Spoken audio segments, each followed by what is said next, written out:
అందరికీ నమస్కారం.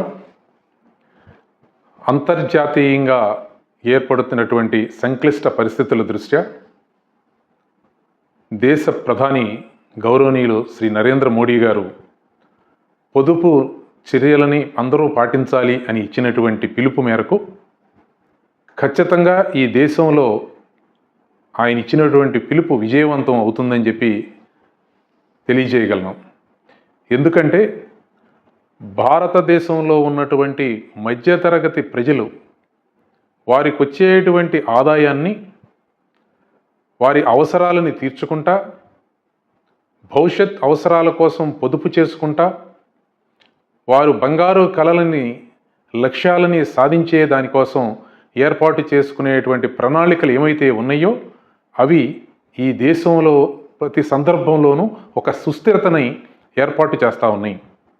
అది ఆర్థిక సుస్థిరత కావచ్చు, ఇతర సంక్లిష్టమైనటువంటి పరిస్థితుల్లో భారతదేశపు మధ్యతరగతి సమాజం అండగా నిలబడతా ప్రతి ఒక్క క్లిష్ట సమయాన్ని దాటినటువంటి సందర్భాన్ని కూడా మనం ఈ సందర్భంగా గుర్తు చేసుకోవాలి.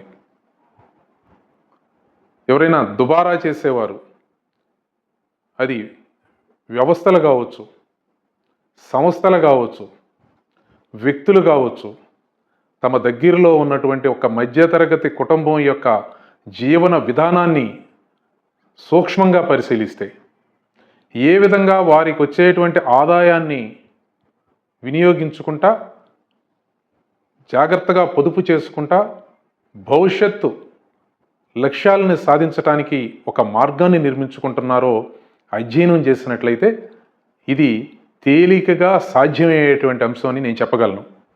స్వామి వివేకానంద ఒక మాట చెప్పారు, ఈ దేశం సంక్లిష్ట సమయాల్లో ఎన్నో సవాళ్లు ఎదుర్కొన్నప్పటికీ వాటిని అధిగమించగలిగినటువంటి శక్తి భారతదేశపు మూలాల్లోనూ భారతీయుల యొక్క రక్తంలోనూ ఉంది అని చెప్పి ఆయన చెప్పినటువంటి మాట మన భవిష్యత్తుకి భరోసా అని చెప్పి తెలియచేస్తూ మనం ఏ క్లిష్ట సమయాన్నైనా దాటడానికి మనకి వచ్చినటువంటి మన జీవన విధానంలో ఒక మధ్యతరగతి ప్రజల యొక్క జీవన విధానమే మార్గం అని చెప్పి తెలియజేస్తా ఉన్నాను.